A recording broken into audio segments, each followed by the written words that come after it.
In most cases, financial security isn't something people are born into. It's something we build. But unfortunately, we're no longer taught financial literacy. And if you don't decide where your money goes, it will decide for you.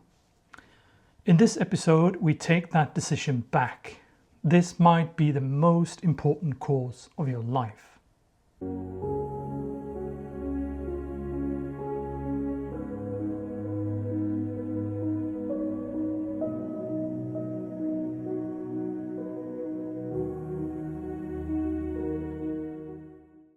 Welcome back to Pecuniary. Pagans often talk about heritage, legacy, honoring those who came before us, and giving to those who will come after us. But financially, many of us inherit very little nowadays and pass on even less. In addition to that, modern society is constructed to keep you broke. Somewhere in the last few generations, financial literacy stopped being taught. We aren't shown how money works, how assets are built, or how financial security is created and maintained over time. And Pecuniary exists to change that.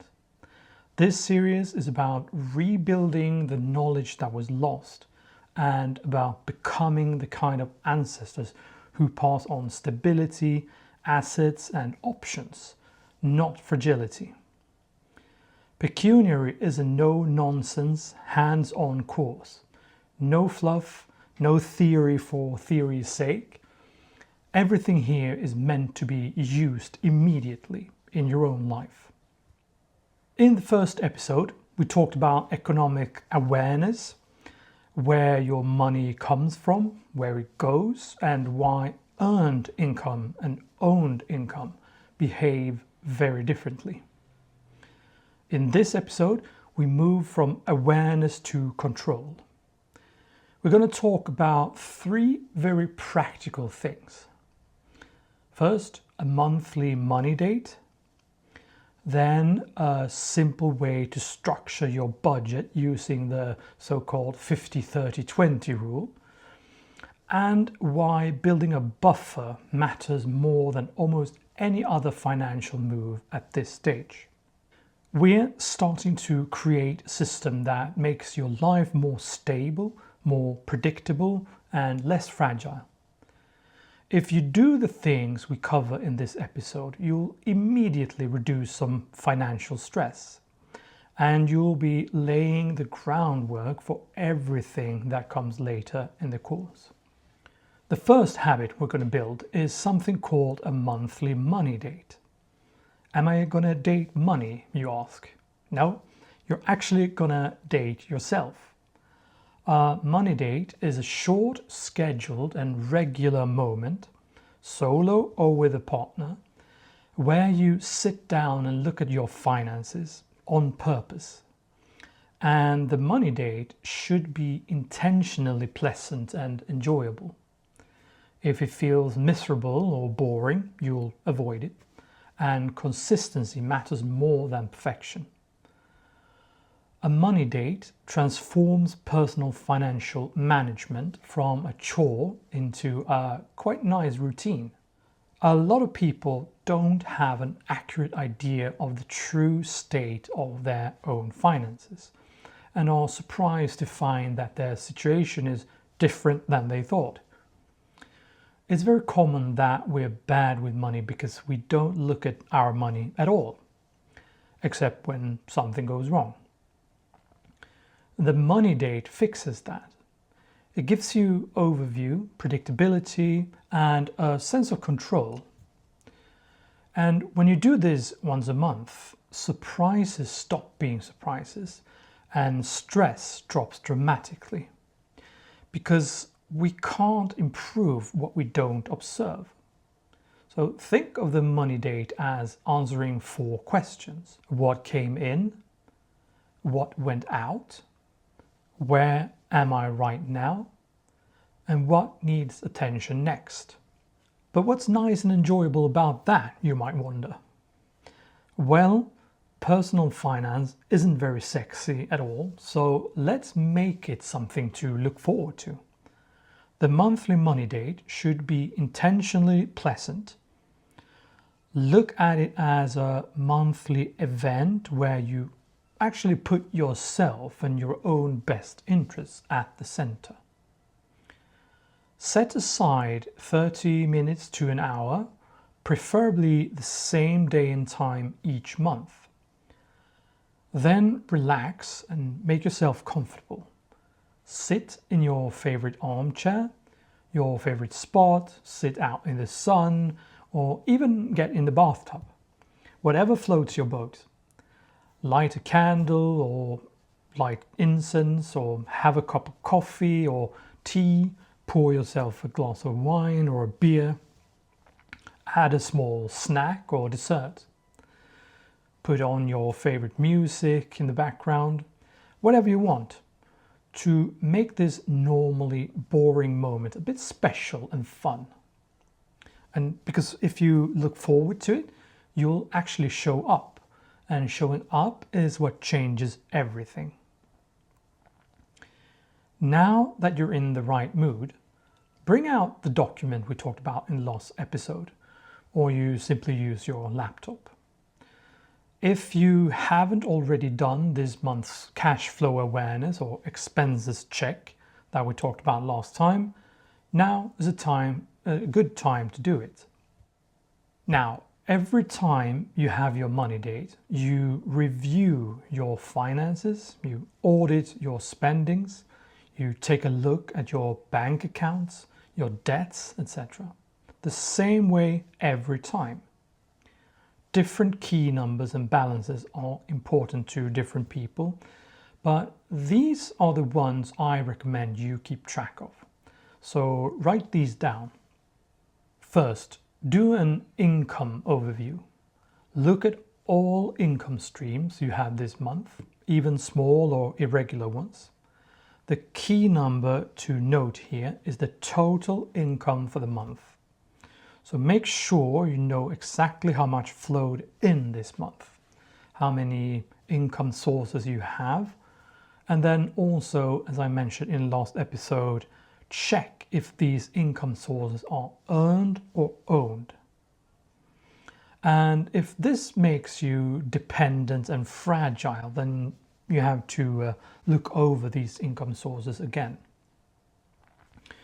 That way you build awareness of how dependent you are on earned income and whether owned income exists at all.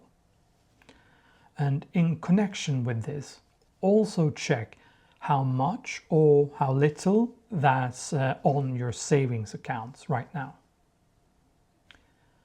Then, as I've already mentioned, finish and keep track of your cash flow awareness or expenses check, explained in the first episode.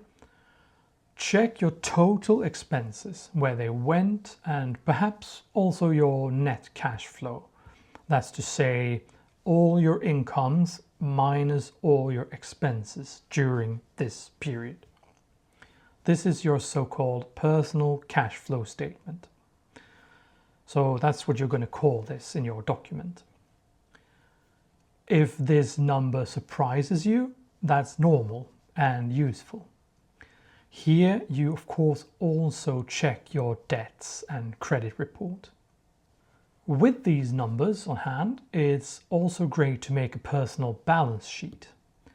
You don't have to do it, but if you already have an Excel or numbers document going, you might as well add that category too. A balance sheet is simply that you put all your assets, that's to say everything you own, cash, savings, accounts, retirement money, investments, etc., contra your liabilities, and you calculate your net worth at the moment. Again, you don't have to do this last part, but it's a great reality check if you're in the shits or not. Next, I want you to do a so-called 50-30-20 reality check. I'll go through what that is and how that works in my next point, and after this money date. So just write it down for now, the 50-30-20 reality check. Now that this is done, including the 50-30-20, I'll explain soon, you can finish the money date by asking yourself questions. Questions like, how do things look right now? What have I done this month to improve my situation? What can I do next month? Do I only have earned income sources? And also a good idea to check what upcoming bills or irregular expenses will I get next month. A monthly money date reduces stress and anxiety and gives you some control over the situation. Let's not be ostriches and keep our heads stuck in the ground. Make sure to schedule a nice, calm money date with yourself or with your partner every month. It's one of the best things you can do. Okay, so the next important exercise in this episode is the 50-30-20 reality check. Like I said, this is also something you should bring up in your money dates. It's time to give your money some structure. This is a simple framework to see whether your money is supporting your life or quietly working against it. The idea is to roughly divide your income into 3 categories, or perhaps first see if that's the case, and then start changing to the right allocation. The 3 categories are needs, wants, and savings. The needs are obviously about survival and stability. Expenses that are difficult or painful to avoid, like rent or mortgage. Utilities like electricity, water, heating, basic groceries, transportation to work, insurance, minimum debt payments, phone, internet on a basic level. That's to say what you must pay to live. The idea in this framework is that your needs should be no more than 50% of your income. If this category is too high, life becomes very fragile, even small problems hurt. So very important to check that too. The so-called wants should be no more than 30% of your disposable income. Wants are what maintains the standard and quality of life many of us have right now, what makes life enjoyable. They are necessary and important. Cutting it to 0 is usually unsustainable, but at the same time they are choices and not vital. One can say that wants are upgraded versions of essentials. Things like entertainment and streaming services, non-essential clothes, pleasures, travel, hobbies, eating out, etc. Gym memberships might also belong here, but even though physical exercise is of course super important, but perhaps not a $400 a month gym membership. And what savings is quite obvious. This is what should build stability, security, and future options. 20% of your income should go to things like emergency buffer, long-term savings, extra debt payments, investments, pension contributions, etc. Early on, this category is mostly about buffer, not investing, and we'll come to that. The problem is that most people pay everything, their bills and everything, and then live their lives all months, and then all of a sudden there's nothing left to save. Classic mistake. People who are in control over their finances go by the rule, pay yourself first. And you might think I sound crazy, but that's what you should do. As soon as you get paid, make sure to immediately pay yourself first. meaning that you put aside 10 to 20% of your income straight away and build your buffer, or pay off debt or invest, depending on where on the ladder you are. And again, we'll come to that in an upcoming episode. But again, don't make the classic mistake to see if there's anything left to save at the end of the month. As soon as you get paid, pay yourself first. Save 10 to 20% of your income. I'm not saying that you shouldn't pay the rent or the mortgage just because you have to save 20%. There are obviously things you have to do, but make sure to save money before you start living your everyday life for the rest of the month. Chances are that you'll actually save something if you do it like that. And if you can't save even 10% of your income, preferably 20%, but then you got to take a look at the two other parts of the 50-30-20 rule. Many people believe they don't spend much at all until they see the numbers. Others believe they can't save until they realize where small leaks exist.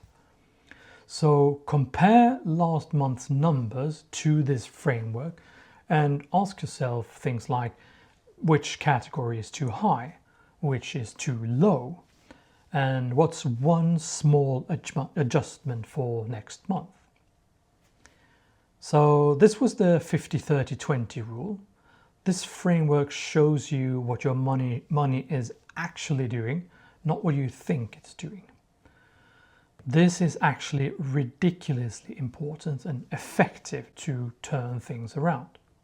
So again, make sure to check this too on every money date. The third and last lesson in this episode is about the importance of having a buffer.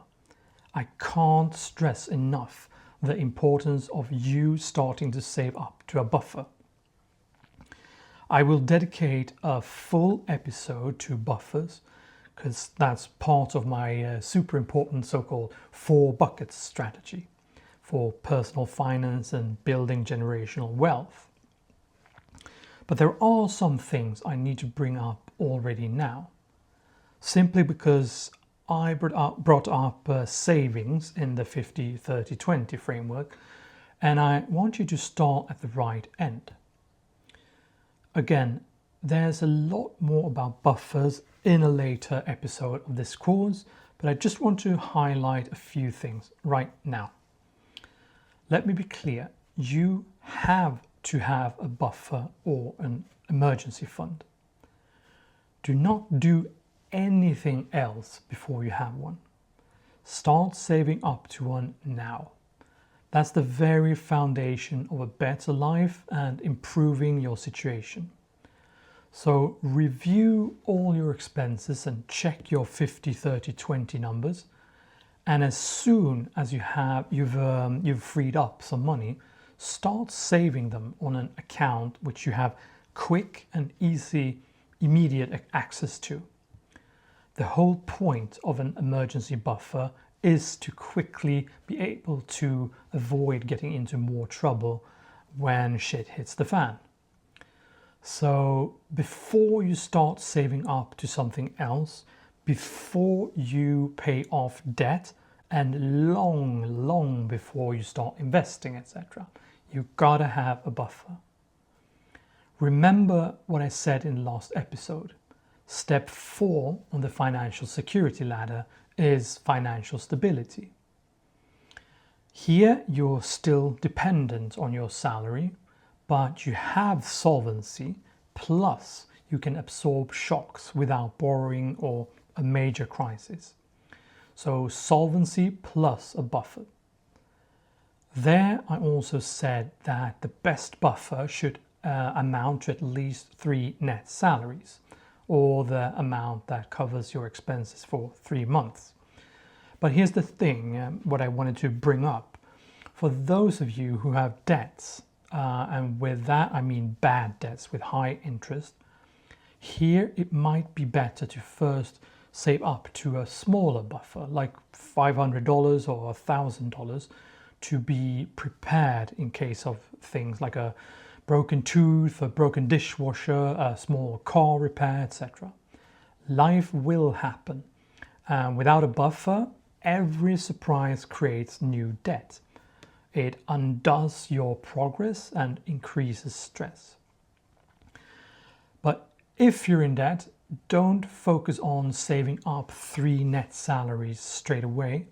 Save like $500 or $1,000, and then when you have that, you start paying off high interest toxic debt. So things like credit cards, payday loans, consumer loans, overdrafts, etc. Paying down debt is a form of risk reduction. There is a full episode on how to pay down debt too. That's what I wanted to say. So there's a bit of a difference there. Now, this middle way or compromise applies to those of you who have these high interest toxic debts. The common bad advice I often hear is pay off all debt before you save anything. This is very dangerous advice for people who live paycheck to paycheck, those who have unstable income or have no assets, because one emergency equals back into debt, stress increases, and decision quality drops. So instead, if you have bad debt, take this middle way, save up a small buffer, put it in an account you have immediate access to, and then we talk about what to do next. If you don't have bad debt, but still are quite financially fragile, then you can ignore what I just said and keep building your buffer on and on. More about this in the 4 bucket strategy episode. So to wrap up, first, schedule a monthly money date with yourself every month. Make it cozy and enjoyable so it actually happens. In the money date, you go through your numbers, the numbers I mentioned. This will make a huge difference, I promise. Number 2, understand and use the 50-30-20 reality check. Maximum 50% of your total income should go to needs, maximum 30% to wants, and 20% should preferably go to savings. If you're for some reason never able to save anything at all, then the money date together with a 50-30-20 reality check will show you where you're going wrong and what you can change to free up some money to save. And if it still really doesn't, well, then these exercises are still extremely useful, since they will then indicate other things that are wrong. Too few small and fragile income sources, too much debt that needs to be taken care of, too expensive or unnecessary transportation costs, etc. And then 3, as soon as you're able to free up some money, start building your buffer before you do anything else. If you have bad debt, save something like $500 to $1,000. And when you have that, then start aggressively acting upon your debt. If your situation is slightly better, then just keep building your buffer. Much more about buffers and debt payoff in coming episodes, so don't worry. And I'm not saying this is easy, because it isn't. A lot of people are in a really bad situation and have small means to turn things around. What I'm doing in this course is to give you a healthy framework and the right prerequisites to do the right things in the right order, not to let things get worse. The best time to plant a tree was 30 years ago. The second best is today. So money date, 50-30-20 rule, and buffer. Those are today's most important things to start implementing. If this feels abstract or went a bit too quick, don't worry. Let's look at how Bernie, good old Bernie, applies all of this in real life as a practical example. After the first episode, Bernie feels inspired and does something he's honestly never done before. He decides to actually look at his money. Not in a panic, not because something went wrong, but on purpose. He picks a quiet evening, he sits down in his favorite sofa and puts his phone on silent. He pours himself a glass of wine, grabs his laptop and a notebook, and he decides that for the next 60 minutes, this is what he's going to do. No distractions, no judgment, just information. This is Bernie's first money date. He starts with income. Thanks to the last episode, Bernie now understands the difference between earned income and owned income. His reality is simple. One salary paid out twice a month. Unfortunately, no side income, no assets, no passive cash flow. And for the first time, Bernie doesn't feel bad about that. He just writes it down. Because awareness comes before change. Next, he takes a quick snapshot of where he stands right now. He notes what's in his checking account, what's in his savings, which of course turns out to be almost nothing. And then he gets to his debts. Student loans, a credit card balance that kind of just happened, and a few monthly payments he's been pretending are smaller than they actually are. It's not a perfect balance sheet. It's rough, but it's honest, good enough. He realizes something important here. His financial situation is complicated, sure, but most of all, it's actually unmanaged.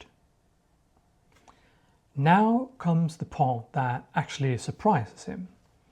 He sorts last month's expenses into the three categories: needs, wants, and savings. The needs are high but reasonable. Rent, food, transport, utilities, no shocks there. Life's expensive these days. Then he turns to wants. Streaming services he signed up for just for one show and he never cancelled. Takeaway meals out of habit, eaten half distracted and barely remember the next day. Small impulse purchases that didn't even register at the time. None of it felt expensive. None of it felt reckless. But added together, it's a lot. He isn't ashamed, but he is now awake. According to the 50-30-20 framework, his wants have quietly eaten the space where savings should be.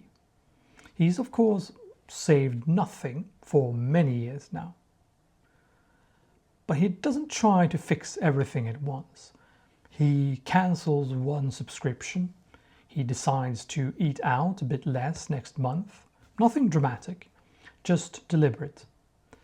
That small shift frees up $40 in this case. And for the first time ever, he transfers money into a buffer account. Not because there's an emergency, but to prevent one. $40, not super impressive, but real. It's a start. So when Bernie closes his laptop, something is different. He didn't get much richer. He certainly didn't invest. He didn't optimize, but he gained clarity and control. He schedules his next money date before getting up from the sofa. And for the first time, his finances feel like something he's managing, not something that just happens to him.